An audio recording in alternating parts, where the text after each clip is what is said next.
Welcome everyone to this year's 50/50 Women on Boards San Diego Conversation. I'm Betsy Berkemer-Credera. I'm the CEO of 50/50 Women on Boards. And our theme this year is leading the way to diverse and gender balanced boards. Our goal overall is to reach 50% of the board seats held by women in the US, in the Russell 3000, and in fact, globally, and 20% of all board seats being held by women of color.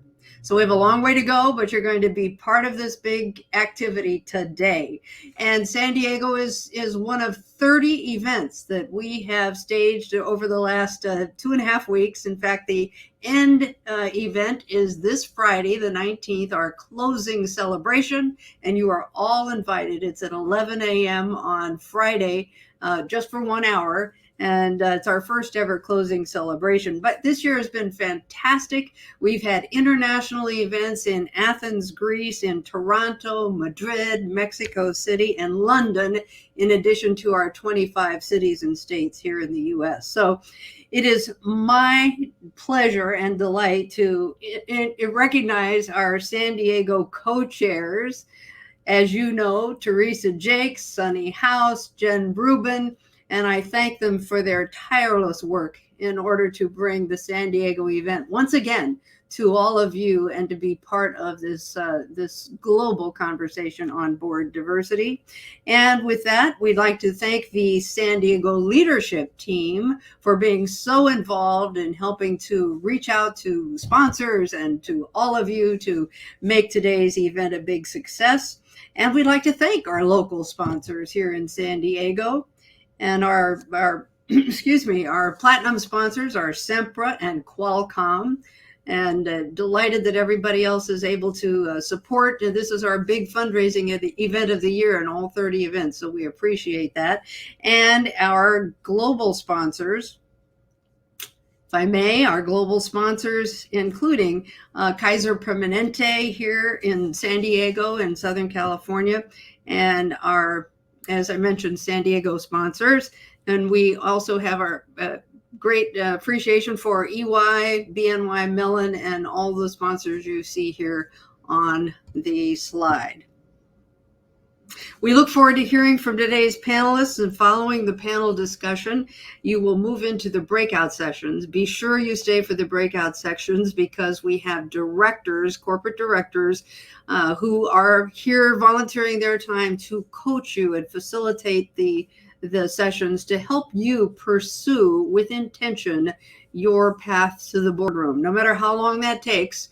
And in California, it might take less time than you think, as a matter of fact. So at the end of the panel discussion, you'll transition with instructions into your breakout room. So have a great time today. It's my pleasure to introduce my longtime friend, Annalisa Barrett, who lives in San Diego. Of course, she's the senior advisor of the Board Leadership Center at KPMG, who will share with you our 50/50 Women on Boards research that gives you the update on diversity and on gender balance on the Russell 3000 companies nationwide, as well as in California and San Diego. Annalisa, thank you.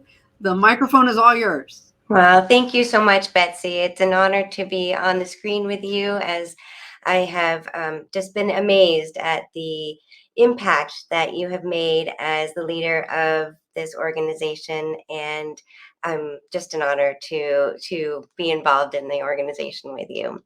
It's my pleasure to share with the group the statistics on where we are with board diversity nationally in California and here in San Diego. The fundraising effort that Betsy talked about allows 50/50 Women on Boards to do an amazing amount of research that then permits the measurement of board diversity and allows for the great programs that we have the opportunity to participate in. So I'll tell you a bit about the research and where we are with diversity in the boardroom. Quarterly and annually, the 50/50 Women on Boards group uses data provided by Equilar to develop the Gender Diversity Index. And this shows information regarding the percent of all board seats that are held by women, in addition to the number of board seats held by women on a company by company basis. We also have just started looking at the prevalence of self-reported racial and ethnic information as well. So on this first slide, you can see the increase in the percentage of all board seats in the Russell 3000 that are held by women. In 2021, exceeding 25%. So you may recall the organization previously being called 2020 Women on Boards, with a goal of achieving 20% of board seats held by women in 2020, and that goal has certainly been surpassed. One reason we look at the Russell 3000 is that it is the vast majority of public companies here in the United States. It represents 98% of the American public equity markets. However, it is important to remember there are companies that are smaller than those included in the Russell 3000, and especially here in California, where we have at least a quarter of the companies that are headquartered here in California are small enough that they are not on the Russell 3000 list. So we'll talk a bit about that. So it's when we look at the information in California compared to the nationwide statistics, we can see that California is ahead of the nationwide statistics, and you can also see that dramatic increase again happening over the last year. And this is not surprising given that California was the first state in the country to mandate board diversity, and I should say thanks in many regards to efforts by 50/50 Women on Board CEO Betsy Berkemeier-Creder, who was the driving inspiration and led the sponsor of that bill. So you can see the impact that it is having here in California. In addition to looking at the percent of board seats that are held by women, it is also important to look at each individual board and know how many seats are held by women in each boardroom. And the reason this is important is because we see dramatic improvements in a variety of corporate performance measures when there are at least 3 women in the boardroom. And this is true, that magic number of 3 is true for any team dynamic where a representative from an underrepresented community is present in the team or boardroom setting. And so it's important to measure how many boards have at least 3 women in the room. Ideally, we would get to the scenario of gender parity, as Betsy mentioned, being the goal of 50/50 women on boards. But here we can see on this slide where we are with at least having 3 women on boards, and then you can see that again we've seen a very dramatic increase in the prevalence of at least 3 women in the boardroom among Russell 3000 companies. However, as Betsy mentioned, it's a long road to get to gender parity in the boardroom of Russell 3000 companies nationwide, with only 7% of the companies currently being gender balanced. In California, when we look at the numbers here, one thing to note is that the percent of companies with 0 women on the board is extremely small. And again, this is likely thanks to the mandate under SB 826. And the deadline for the second requirement under SB 826 is the end of this year. By December 31st of this year, most of the companies headquartered here in California will have to have 3 women on their board or face the potential of fines from the Secretary of State. And so you can see here that we're in very good shape in terms of the number of companies that have achieved that goal. And these numbers are as of the summer of this year. So we still have some ways to go for those companies that have at that stage had 16% of companies still had only 1 woman on the board and would be looking for additional directors. But the good news is we are at 10% here in California for gender parity for those boards that have achieved gender parity, so slightly above that national average. In San Diego, we can look at the statistics for the San Diego companies that are headquartered here in San Diego County and on the Russell 3000 list. And there are 70 companies that fall into that category. And as you can see, we also are in very good shape in terms of the companies that have at least 3 directors who are female on the board. There's still opportunities for improvement in some of the companies, 14% having had 1 woman on the board and 20% having 2 women on the board. And the good news, let's celebrate the good news that 3 companies headquartered here in San Diego have reached gender parity. So, but again, as I mentioned previously, there is a good number of San Diego companies that are smaller than the requirements to be listed on the Russell 3000. And so if we were to include those, there would be many more opportunities for women to be added to those boards as well. But in addition to looking at board diversity in terms of gender, it's also important to look at other aspects of diversity. Oh, but first, the good news is that there are many opportunities for women to seek board seats here in California, because in order for all of the companies that are currently headquartered here to achieve gender parity, we would need somewhere between 800 and 1,400 women to be added to those boards. So a lot of great opportunities for those of you who are seeking board service. As I mentioned again, it is important to consider other aspects of diversity when looking at the boardroom and any team for that matter. However, the challenge that we have is that disclosure on other aspects of diversity is not required as of yet. We will be getting information from companies listed on the NASDAQ stock exchange under new rules that were approved, so that any company listed on the NASDAQ next year will have to disclose the prevalence of members of underrepresented communities, including racial and ethnic background and LGBTQ status.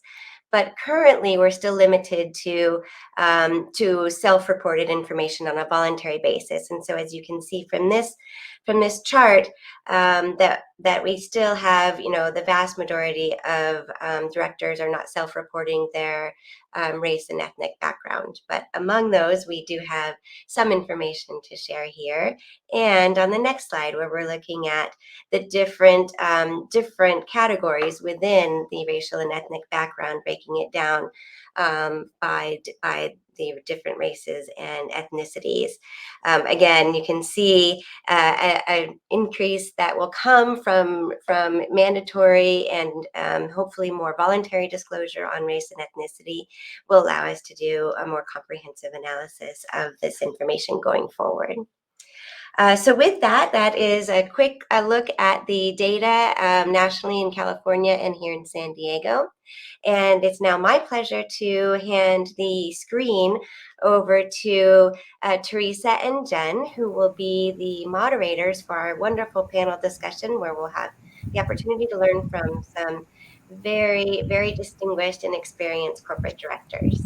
Teresa and Jen. Thank you so much, Annalisa. Welcome, Teresa, my co-chair, and I also want to recognize Sunny House, our co-chair for the San Diego City event. Please hold your questions to the director coaching sessions. I'm sure you'll have many. We will have an opportunity to address them, but we have a very, very full VIP panel for you today, and I have the pleasure of introducing them. First of all, Sue Siegel. Sue currently serves as a director of the public companies such as Illumina, Align Technology, and Nevro. She's chairman of the Engine at MIT and serves as a trustee of the Kaiser Family Foundation and is faculty at the MIT Sloan School of Management. She also serves on several advisory boards. Most recently, Sue was GE's Chief Innovation Officer and CEO of GE Venture. She's an Aspen Institute Henry Crown Fellow and is a featured multiplier in the best-selling book, Multipliers: How the Best Leaders Make Everyone Smarter. Sue transitioned into her business career after training as a molecular biologist biochemist at Boston University School of Medicine, and she obtained her bachelor's degree at the University of Puerto Rico. Welcome, Sue. Ken Denman. Ken is a director at Costco Wholesale, VMware, and Motorola Solutions. He's also a venture partner at Sway Ventures, a venture capital firm. Ken is the Edward V. Fritzke Chair as visiting professor at the University of Washington's Foster School of Business since 2012, and he sits on the boards of the Foster School and the University of Washington Foundation. Welcome, Ken. Sylvia Savito. Sylvia is a director at Qualcomm.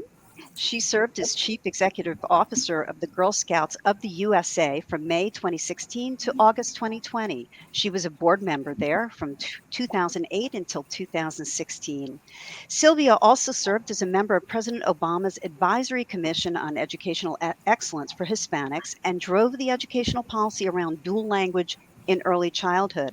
A rocket scientist by training, Sylvia was a tech exec at Apple, Dell, and IBM, and holds a BS in Industrial Engineering from New Mexico State University and an MS in Industrial Engineering from Stanford University. Welcome, Sylvia.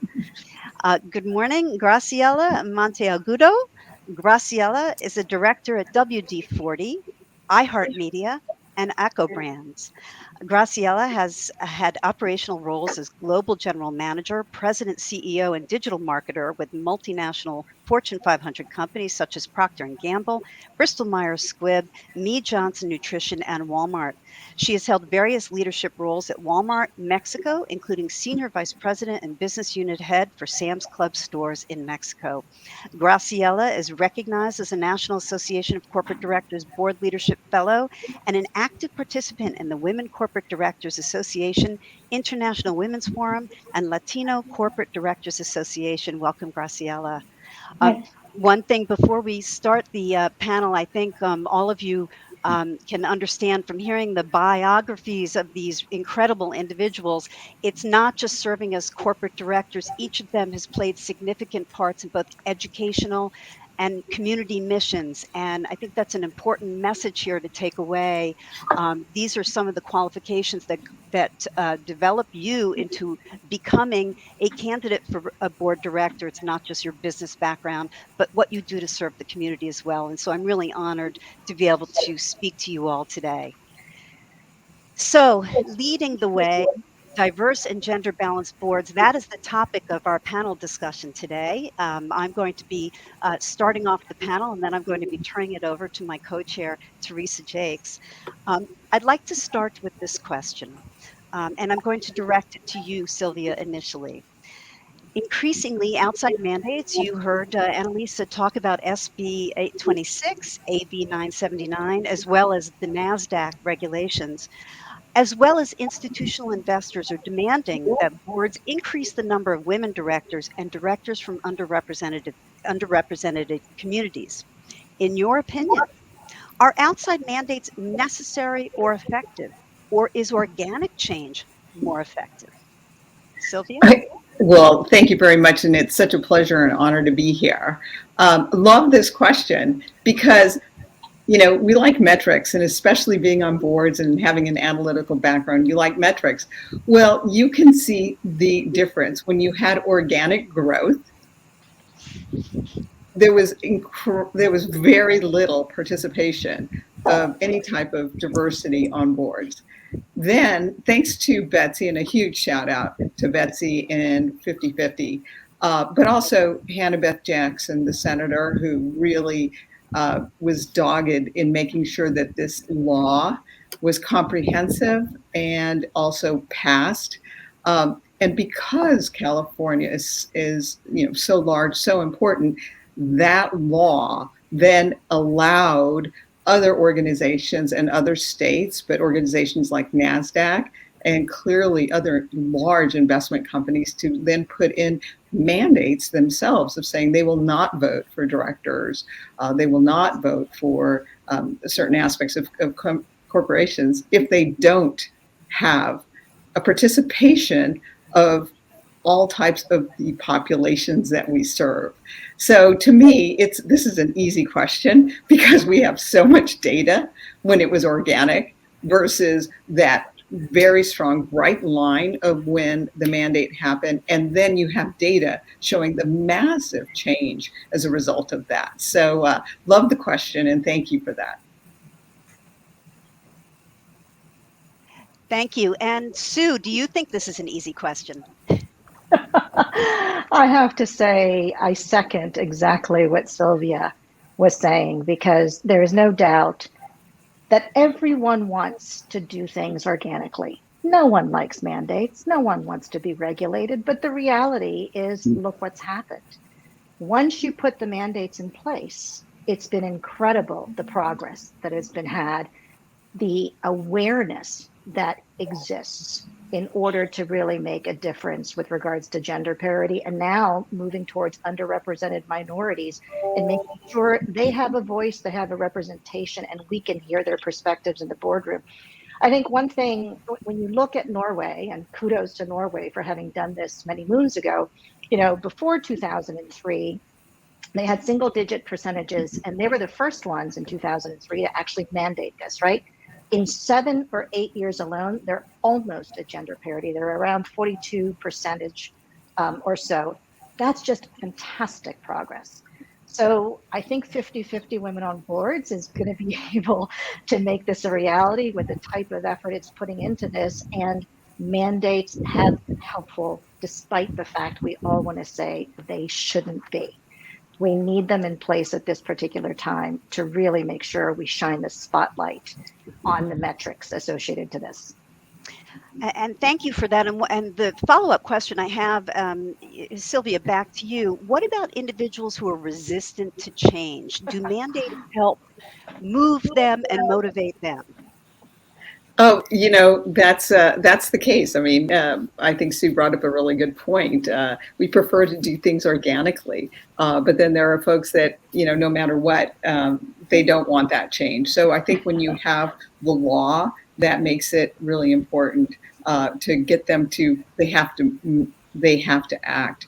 But what I think it's really been interesting, and I think this is why these types of panels are really important and these types of events that 50-50 is doing, is that you realize that when you meet and are aware of the real broad range that may be outside of your very tight network, you suddenly see that there are very large numbers of people that are prepared to, that have the experience, that have the capability, that definitely have the know-how that can really make your board better.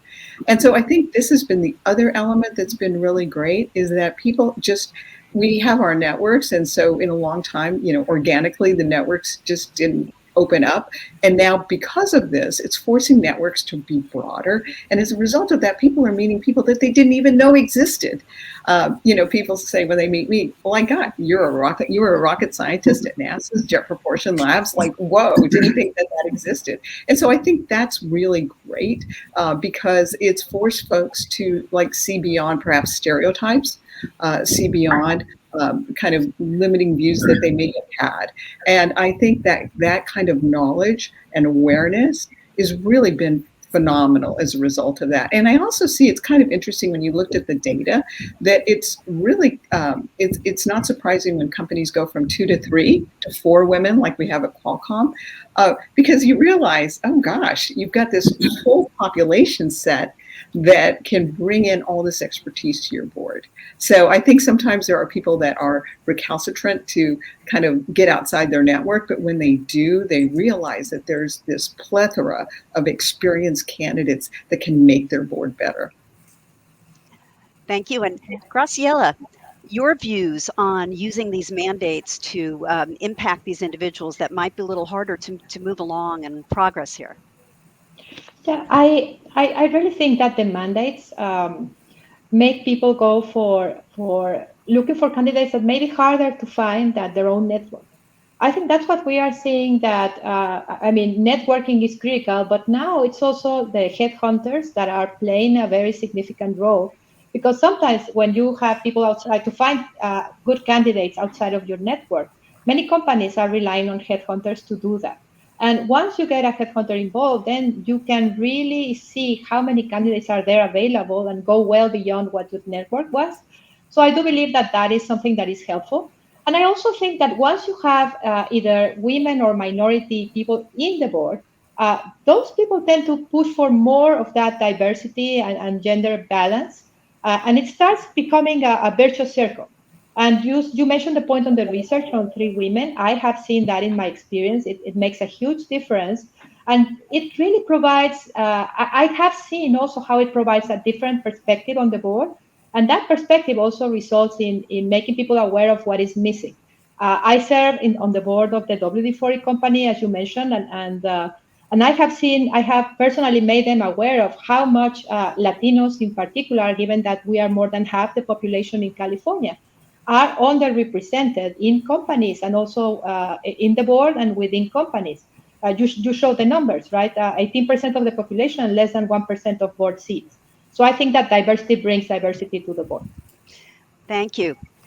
And Sue, as a corporate director responsible for the oversight of the strategic direction of the companies for whom you serve, how do you articulate the business case for diversifying the board? Yeah, thank you for the question, Jen. And this one, you already mentioned a bit about 3 women directors and how you're seeing financial performance actually improve. But I have to say, it's beyond that, right? It's not just about the financial metrics. The power of diverse voices, of diversity of perspectives, of expertise, you need that to anticipate and solve problems. And I believe we all recognize that setting the tone of an organization starts at the very top. That means boards. Corporate boards can actually serve as a blueprint for what we'd like the organization to be made of. And boards can hold ourselves and senior leadership accountable for developing the organization's talent and be very inclusive, which is something that has to be actively done. Diversity is practical. It provides a wider angle lens that considers expanded constituencies' perspectives, right? The issues that companies are facing, that CEOs are facing today, are increasingly complex, from doing business with countries where geopolitical tensions exist, adapting business practices to climate change, to changes in the workplace post-pandemic, and amongst the workforce during these times of the great resignation and the war on talent. I think board diversity allows for more effective risk management, part of the job of what the board has to do, a better understanding of employees, partners, and customers. So, it's much beyond just the financial performance. It's the ability to really have a much broader perspective. I like what Larry Fink had said. And many of you know, he's chairman and CEO of BlackRock. And he said that having more diverse boards are less likely to succumb to groupthink or miss what could be new threats to a business model. And you're starting to see investor sentiment be backed by investor action as it relates to holding boards accountable with regards to diversity metrics in proxies, and also, voting, knowing where the metrics should be or where they're not currently today. So I'll stop there, but those are just some of them. Thank you. I want to ask Ken, you serve on several corporate boards. What are your observations about the differences, if any, that relate to the business case for board diversity?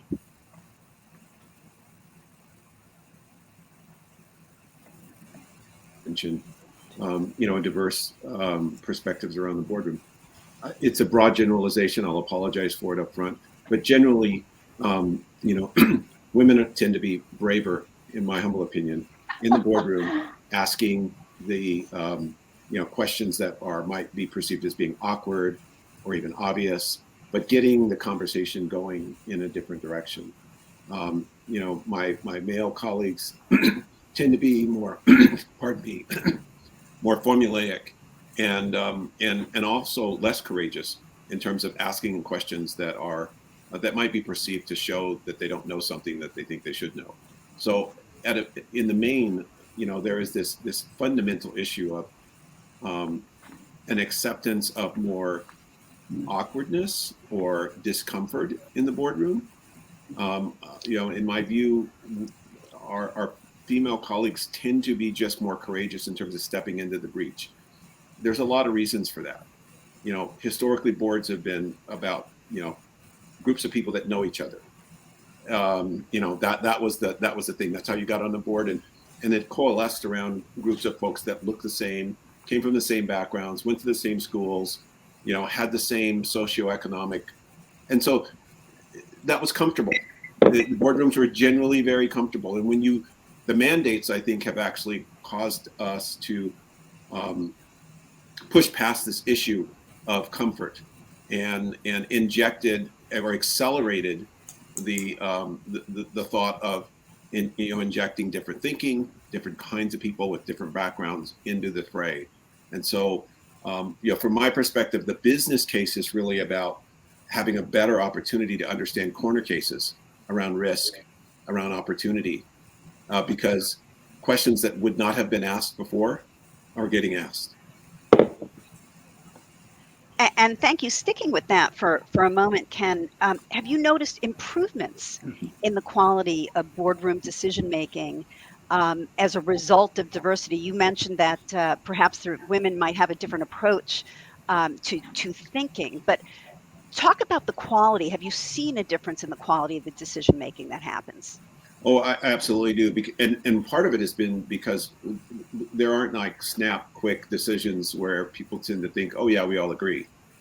It's forcing a conversation around topics that really that creates a more authentic conversation. And that's really where you get to better decisions. When you really talk through something, you take the time. And, I think one of the strengths of that is when you have newer people around the table, or just more diverse people around the table, you're obligated. There's an obligation to hear each other out, at least for effective teams. And that's the goal of every board, to be an effective team. So if the board leadership is careful and thoughtful about making sure that everyone's heard, you have deeper conversation with different perspectives, and that leads to better decisions. And Sylvia, it looked like you had a comment to make about that. I'd love to hear your thoughts about the quality of decision making in the boardroom. One of the great things about having a board that has a lot of women on it, or definitely has diverse populations on it as well, is that then it really shines a light on the C-suite. Because if the C-suite is not diverse, then it really is glaringly, apparent. And then the old yarns of, well, I can't find anyone that has knowledge or could be capable, it really does shine a light. So then that forces change in the C-suite as well, and opens up opportunities. And then that, having C-suite experience is a great way to prepare yourself to be on a corporate board. So I think that's an unintended consequence that's also been really great. You start to see that diversity isn't just going to be on the board, but also down the organization as well. Graciela? Thank you, Jen. I just wanted to add that I think this mandates and the push for diversity in terms of gender has also opened the door for improving the board in terms of other skills. The mandates have accelerated board refreshment, and I think as we're adding women and people of different backgrounds and color to the board, we also are adding different skills. I mean, I want to be in the board because I am a woman, yes, Latina, but I also want to know how my experiences and my background are contributing to the board's effectiveness. And I think this is opening the door to add more people with backgrounds in digital, with all the transformations we're seeing. Human resources, human capital is also very important, ESG. So I think that's another way in which this drive for gender and racial and ethnic diversity is making boards stronger, because it's really adding more skills at the same time. And that's a wonderful segue to the question, which is, clearly having a diverse board has a positive impact on the business itself. How do you go about building a diverse board? And for that, I'd like to turn it over to Teresa Jakes, my co-chair, to help lead the way on that discussion. Thank you, Jen. And I think that conversation really set the stage because now, we have more diversity on boards. Now we have to continue to build diversity, particularly if we're online with 50/50's campaign to get more balanced, diverse, and broader ethnic diversity on boards. So I would like to really have us dig deep a little bit about how do we go about building a diverse board from your personal experiences as being somebody who's actually been a candidate for a board position, as well as an operating board director with accountability as a board director for board recruiting, because everyone knows around the table as a board director, you are going to be called upon to make referrals from your network. So let's Graciela, if we can continue with you, one of the consequences of this mandate and institutional focus on diversity is intense competition for diverse board talent. For those of you who, I know Ken, you chaired Norman Gov at Motorola, you're probably facing that as well as you're going to market, trying to improve diversity on that board. So I'd like to take personal perspective here, and maybe Graciela, if you could talk to the fact that you mentioned WD-40, a great company here in San Diego, and iHeartMedia, which I believe Michelle you recently joined.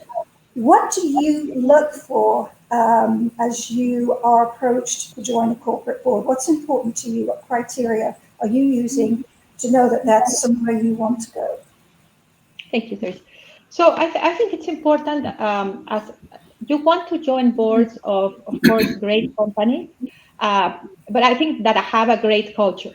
Culture is so critical. The values and the culture of the company are really important. I think diversity is one of those values that as a diverse candidate, you're looking for companies where diversity is appreciated.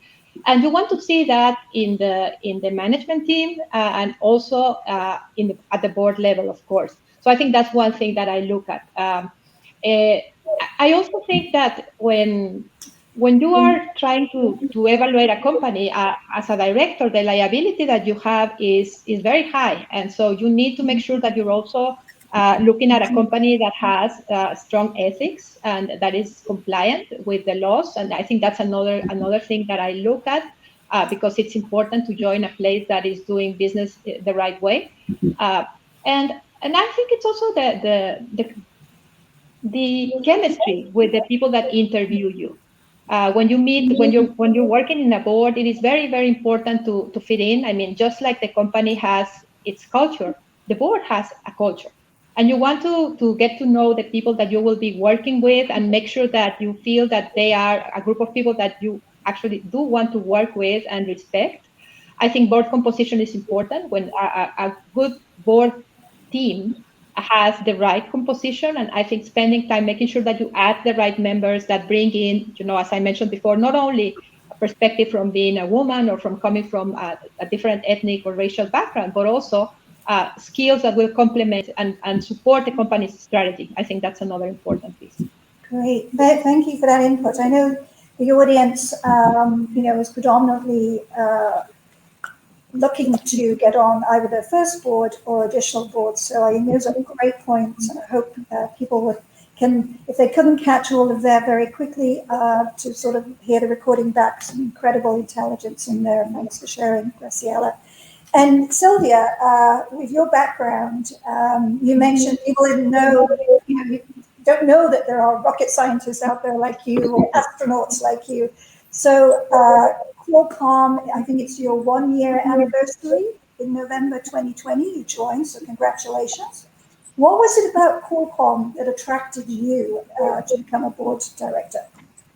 So remember, I did start my career as a rocket scientist, so I like complex things and figuring out how do you problem solve. And if you think about it, we all have these devices, And now even more with 5G and connecting the Internet of Things, whether you're in your driverless, in your car or an industrial. And so thinking about how do you solve that?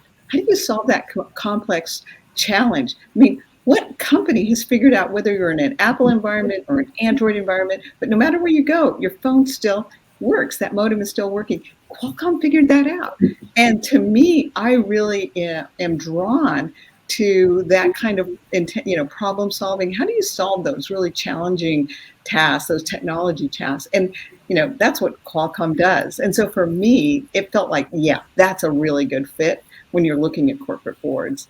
And for those of you looking for corporate boards, I'd really encourage you to think about, what is it you like to do? Because you're going to be in with that company for 5, 10 plus years. So you've got to like what they do as well. That's really important. And then, we all have our networks, and to break into the networks, those of you, figure out how do you let people know who you are. Make sure you've got your board materials ready, and let people know how you can contribute. I have not only a good unique skill, or really skilled at scaling rapidly for hyper growth, which is always what you want many times what you want in a technology company, but also the ability to really think about complexity and simplify it in a way. That's also something. So being able to quickly articulate how your skills translate to strategy and governance for a board is very important. And you've got that, and especially if you're interested, but you've got to let people know that. So preparing your materials, including preparing your soundbite, is very important on your board journey. Right. And Sylvia, you came from Girl Scouts USA. So how did you network? How did you get to Qualcomm? Well, so think about it. I came from a tech background. So you think about Girl Scouts of the USA. Well, two things. One, I had a strong business background. And so those wonderful cookies that we all love, that's $1 billion business. So really focusing on how do you, the financials and improving the IP around that. That was one big thing I focused on. But the other was programs. I wanted to give girls things that were really relevant, because really think about it. You don't want girls or kids to just be users of technology. You want them to be the creators, the inventors, the designers. And so during my tenure, we created 146 new badges, more than in any other time in the organization's history. And 126 of those were STEM. So technology, cybersecurity, robotics, coding, data analytics, automotive. And as a result of that, I had to do significant fundraising to get funds to create those wonderful badges. That got me into technology, and also I got Girl Scouts to start using more technology. We became Salesforce's largest nonprofit customer. So I got to be on stage at Dreamforce, reaching millions of people about technology and getting girls, how were they interested in cybersecurity. And I'm proud to say my last year, Girl Scouts was the largest national effort to get girls STEM at scale in rural, urban, and suburban communities. Over 1 million STEM badges were earned, and 180,000 of them in cybersecurity. Wow. So when you think about it, I had a lot of tech contacts. Yep. And when I announced that I was going to be stepping down after 4 years, the very first phone call I got was the board chair of Qualcomm, who said, "I want to be first on your dance card." So, you could look at it and just say, oh, I was in a nonprofit, but look at how we shifted that nonprofit right into the technology space so that the girls would have tools that were relevant in the 21st century. Yeah, absolutely.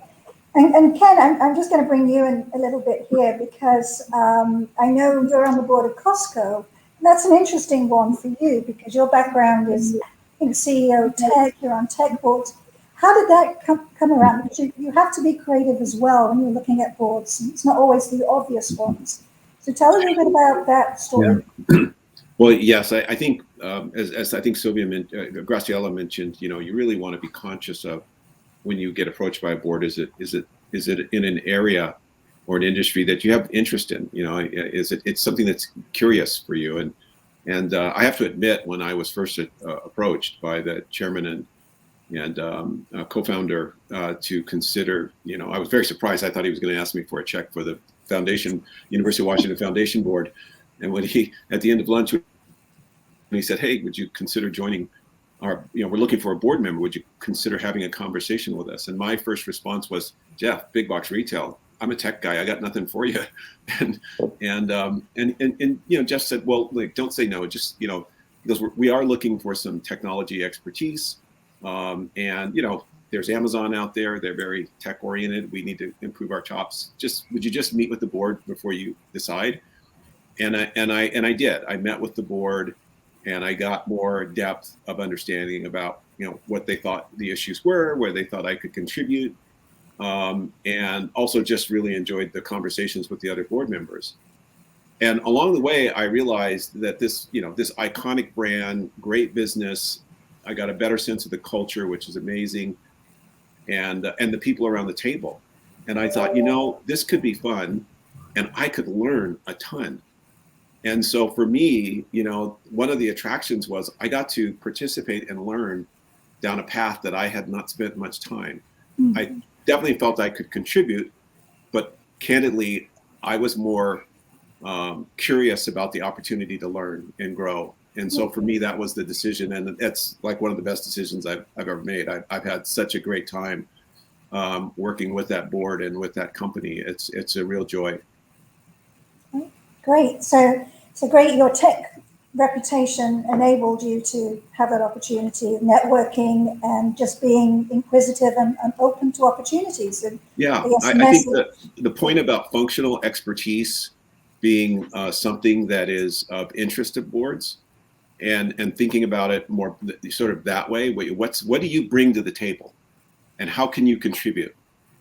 That's that's one perspective. And then, candidly, you should ask the question, can I love this brand? Can I love what they do? Can I represent this with pride? Yeah. And, if you can get there, then all things are possible. Yeah, excellent. Similar themes coming across here about actually having a passion in the area. And it doesn't necessarily have to be in your career. It could be something that you do, that you enjoy outside of, your normal day jobs. So we all know, even if, in the audience you've not had a lot of contacts with boards, that historically referrals have been the main source of board recruiting. So referrals from board colleagues still expected part of the corporate board selection process. So outside of your immediate networks, what particular strategies and organizations would you recommend to access diverse boards? I'm going to ask Sue to kick off that discussion. Yeah, and I have to say, I'm sitting here listening to the conversation, and it's just so rich and so much truth coming out of this. First of all, I think that the pools of candidates are now being seen to be much broader than they were before, beyond the network, because the notion of functional diversity is so important now, particularly because of ESG and the focus on ESG around that. So I think more and more bringing in candidates that had not been looked at before, or the networks wouldn't have thought about before.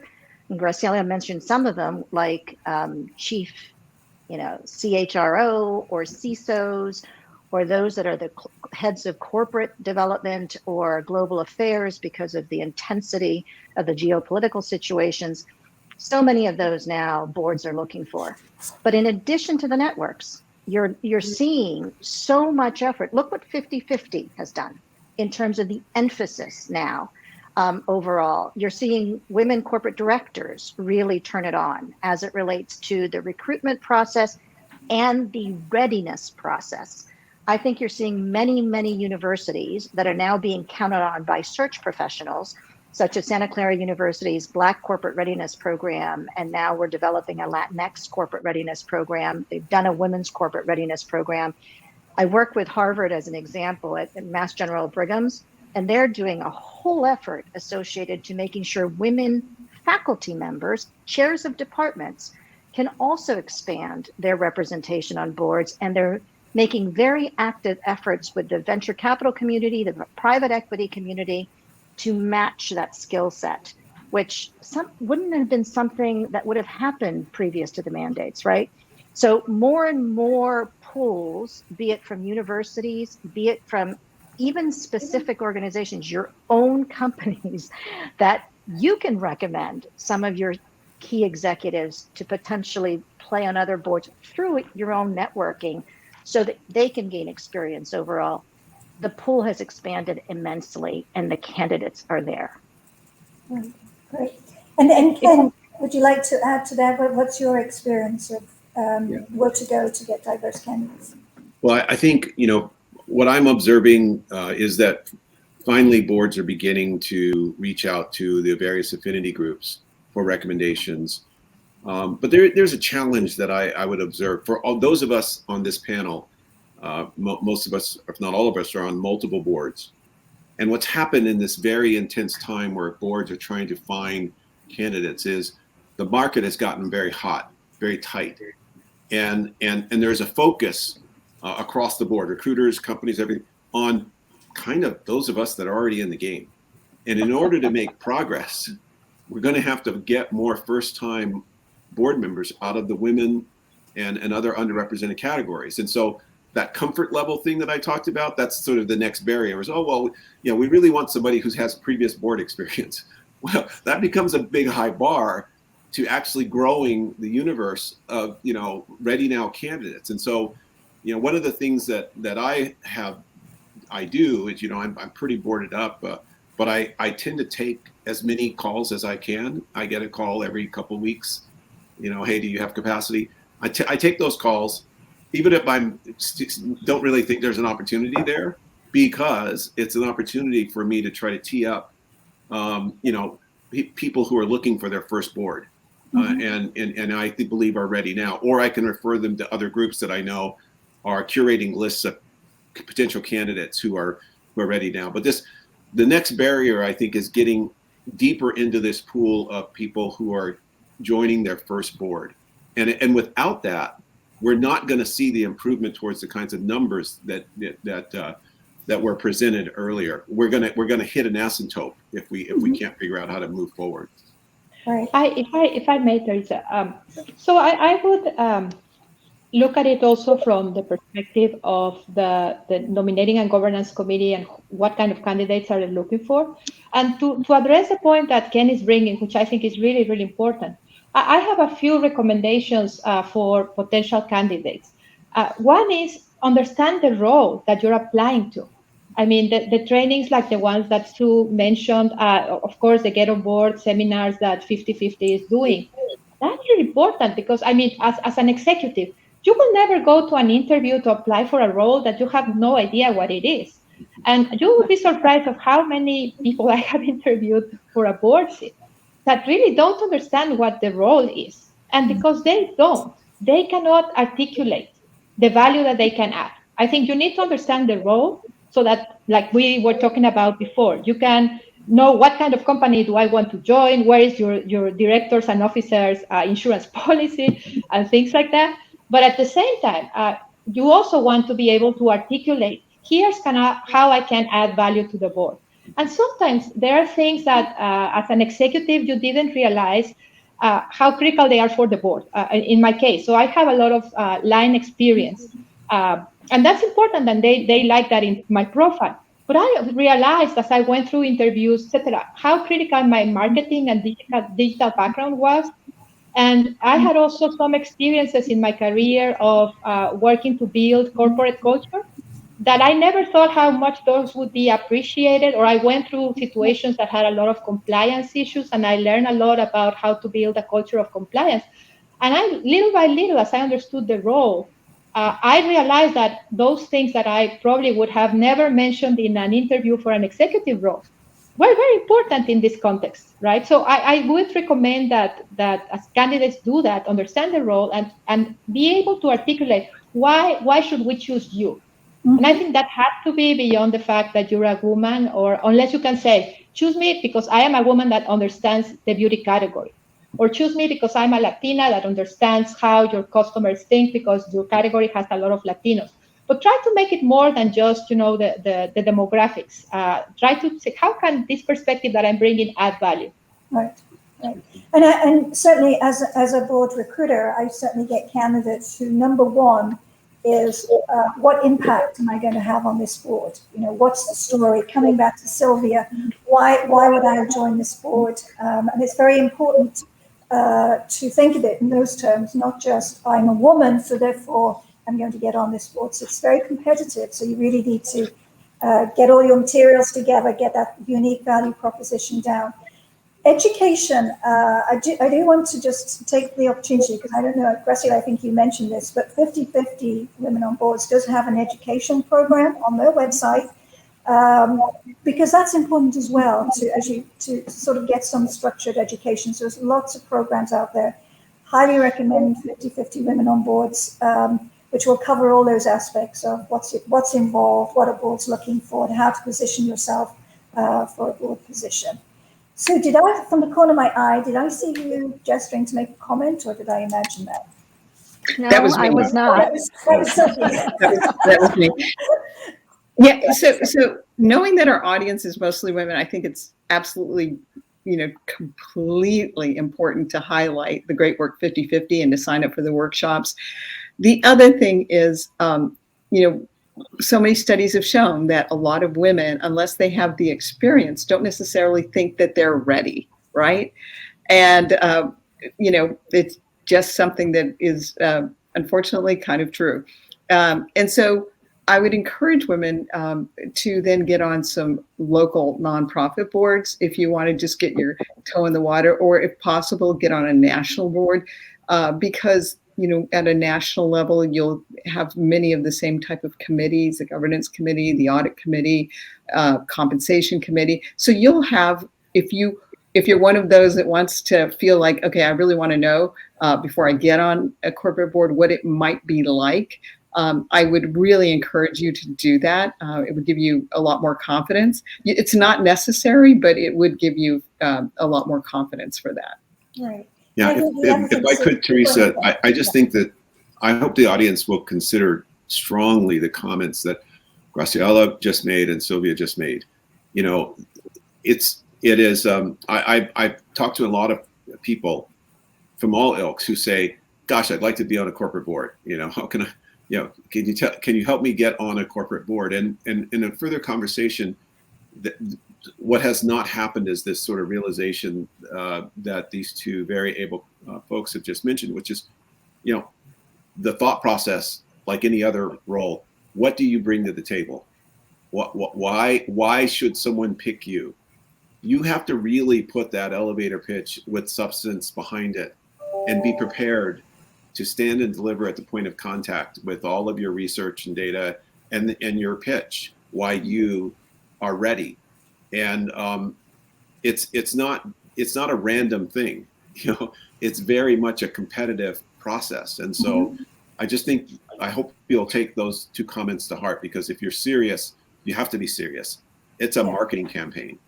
And finally, you have to kind of just make sure that you are talking, you're getting proximity to people who are on board, you're talking to people, you're getting ideas. And then finally, you're letting the world know that you want to join a board, but you're doing that from having laid a foundation to be ready to be on a board. Full stop. Right. And if you, I just want to say a quick thing, Teresa. If you're going to let the world know as an active executive, start with your boss and your company, because that's one thing. Not all companies are that excited about having a lot of people serving on boards. So and that's one thing that you need to check and make sure that your company supports you, because there will be calendar conflicts. And you really want to make sure that they understand and they support what you're doing, or else it's going to get very difficult for you to be effective on the board or in your executive role.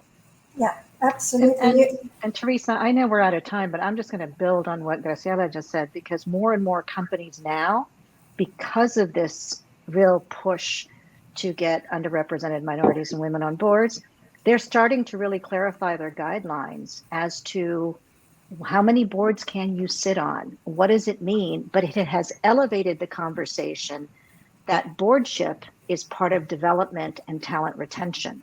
So definitely tell your CEOs, definitely tell your HR departments, ask what policies are in place, because I think it can ultimately help you over time. Well, the good news is, Sue, is we're not out of time. We do have more time to chat. Oh, Yeah. We're being I thought so for sure it efficient was here. you. Our board of directors is very efficient today.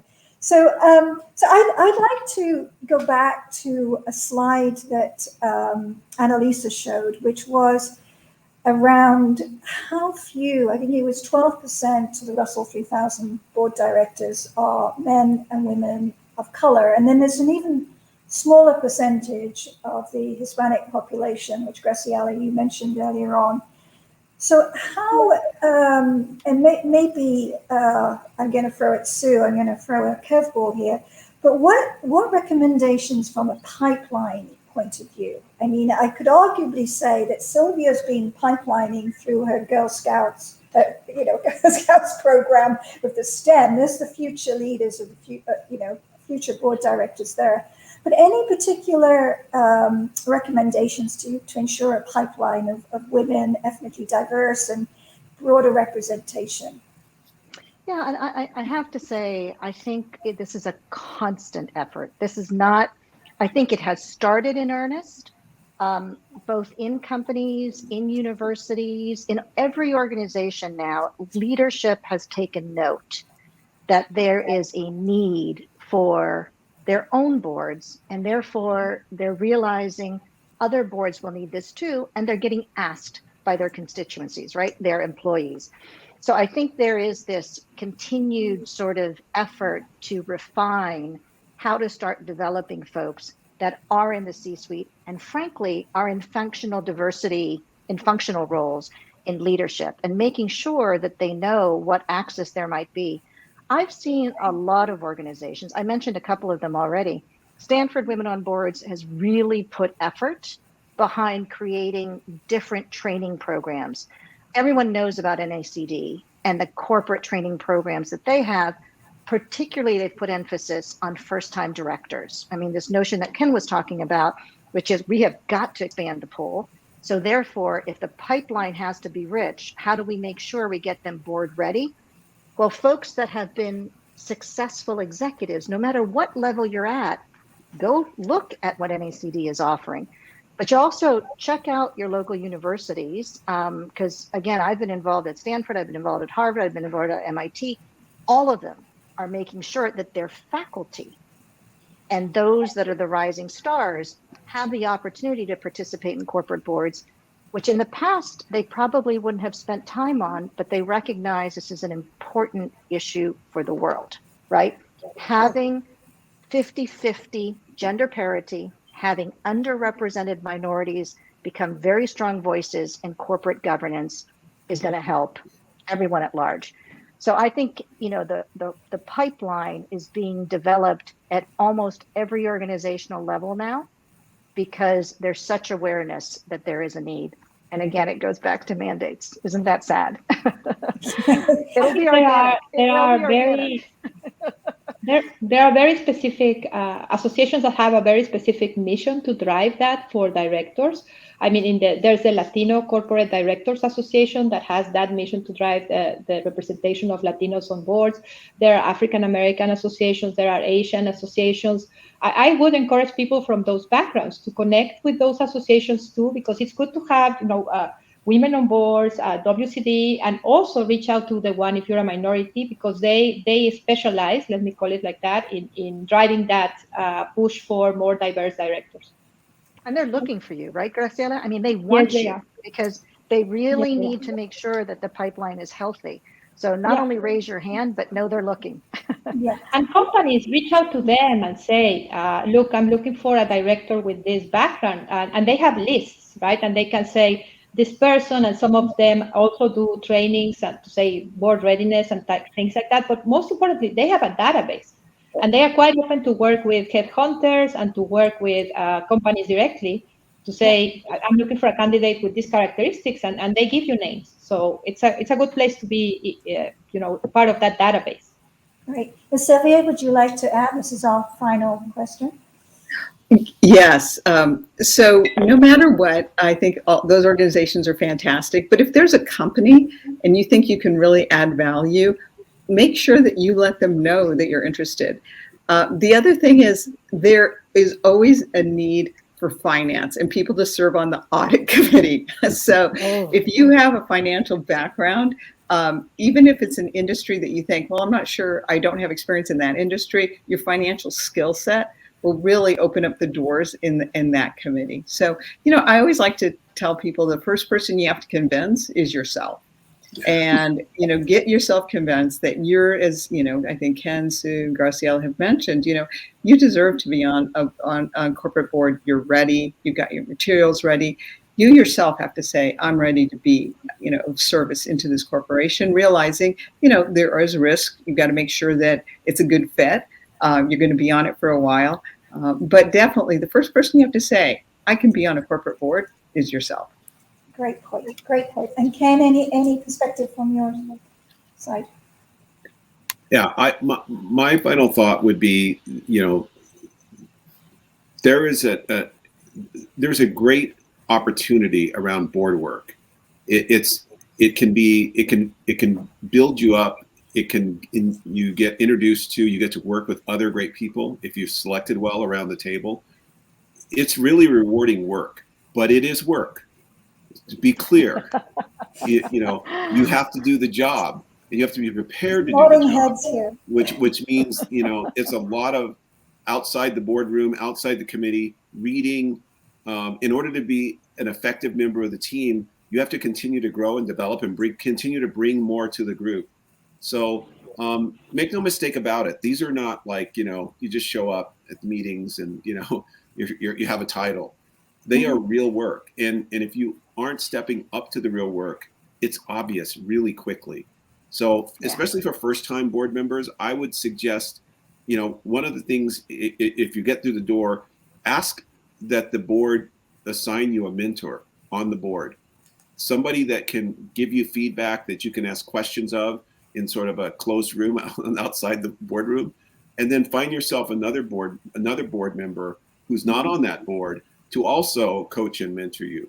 So getting on the board is the first step. Being an effective board member involves that next stage of work, and only once you've sort of really begun to master what real board work is, will you get the second or the third opportunity if that's what you want.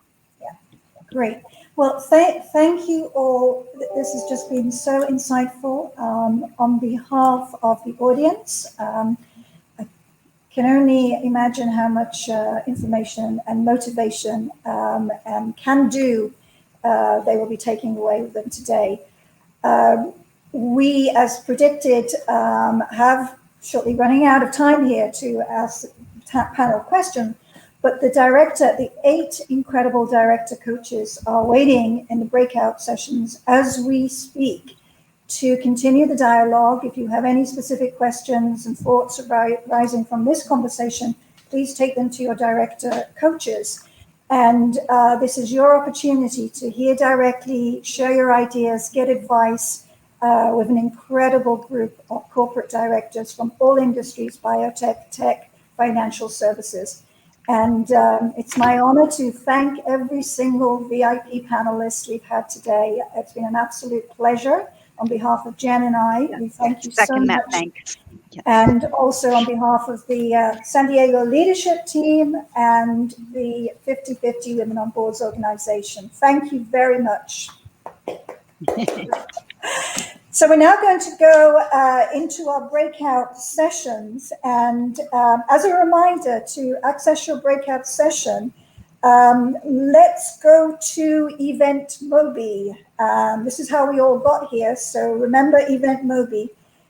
Left-hand side of your screen in Event Mobi, you should see agenda. Click agenda. On your agenda, you will see your breakout room. Click into the session and then click join now. So at that point, there are 3 clicks we've done to get to our breakout rooms. This is how you get to the link to your Zoom breakout. If you have problems, there's a help center on the left of the screen. in your event Mobi, or email events@5050womenonboards, wob.com, sorry, events@5050wob.com. Thank you, and we'll see you in the breakouts.